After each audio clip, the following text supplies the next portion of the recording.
Welcome to the deep dive. We've got a stack of recent news reports, market analyses here, and was going to try and pull out the key insights for you. Yeah, the goal is really to get a quick handle on some pretty diverse global events. Mm. We're seeing everything from, well, deeply human stories to big geopolitical moves. And even some pretty surprising natural stuff, too. Exactly. And what's fascinating is how these things, seemingly separate, actually connect. Yeah. They kind of form this immediate snapshot of the world right now. Okay, let's dive in. We have to start, though, on a more somber note. It's some really heartbreaking news, actually, that reminds you just how fragile life is. Mm, The global sports community is mourning 5 athletes. They died recently under, well, just tragic circumstances across different continents. quite a list. Yeah, we're talking about Brajesh Solanki, a kabaddi player in India who died from rabies. Oh, wow.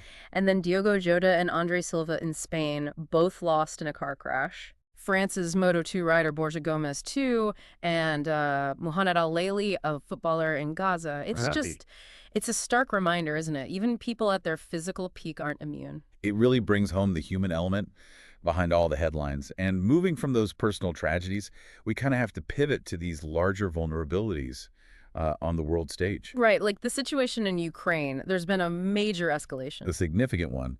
Russia launched what's being called an unprecedented drone and missile strike on Kyiv. We're talking over 550 weapons deployed. 550.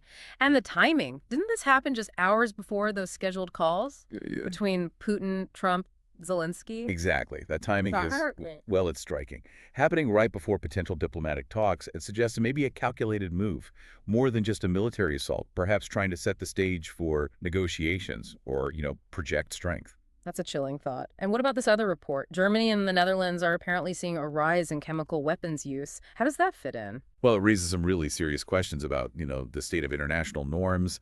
Chemical weapons are outlawed. Seeing them reportedly surge again, it suggests a dangerous erosion of those agreements. A willingness to cross lines we thought were maybe firmly drawn. It's a very worrying development, absolutely. Okay, let's shift gears a bit. Economics and policy. The U.S. Congress passed this huge, what's being called Trump's $4.5 trillion package. What exactly is in this big, beautiful bill? Right. So this package, it's essentially a major legislative push. It seems primarily focused on rolling back certain environmental regulations and also some tax provisions from the Biden era. So reorienting economic priorities. Pretty much.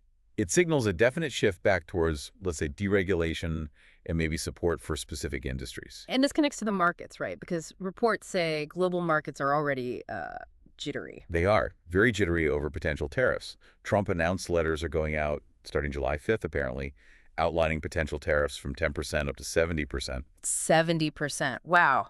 That's rattling stocks worldwide, the reports say. So, okay, pull this together for us. What does this actually mean for, the average person listening? Well, these aren't just numbers rattling stocks. Aggressive tariffs like these could fundamentally change global trade. Supply chains could get reshaped, Meaning? meaning costs could go up. Manufacturing costs for, electronics, clothes, all sorts of things. And ultimately, that could mean higher prices for you, the consumer, maybe fewer choices on the shelves, too. The ripple effect is potentially quite real. Okay. From big economics to weird weather, there was a report of rare ball lightning spotted during a storm in Alberta. Yeah, ball lightning. It's this strange glowing sphere of electricity, not like regular lightning. Very rare, often unexplained, And a couple might have actually caught it on video during a big thunderstorm. which would be quite something if confirmed. The unpredictable is always out there. Speaking of unpredictable, and maybe just plain bizarre, you really can't make this up. Canada Day, on BC ferries. RCMP had to get involved. Ah, yes, the incident with the unusually dressed Tesla driver, causing quite the commotion, apparently. Exactly. Wild stuff. Indeed. And just quickly on sports, a bit of an upset in the CFL. The Winnipeg Blue Bombers took their first loss of the season, Oh, really? Who beat them? the Calgary Stampede, in what they call the Stampede Bowl. So that shakes things up a bit in the league standings. Okay.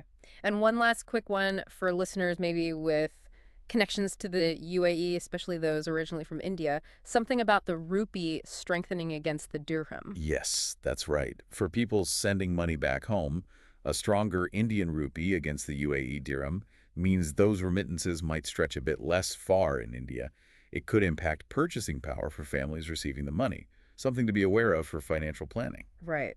Okay, so we've covered quite a range. Personal tragedies, huge geopolitical tensions, major economic shifts, weird weather, even pantless drivers. So what does this all mean when we step back? I think.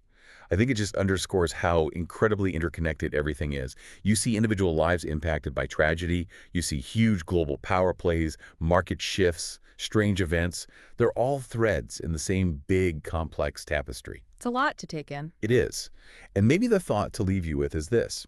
In this time of constant change and just information overload, how do all these different events, big and small, personal and global, how do they not just inform us, but maybe reveal the deeper patterns of change that are actually shaping all our lives, whether we realize it directly or not? Something to think about.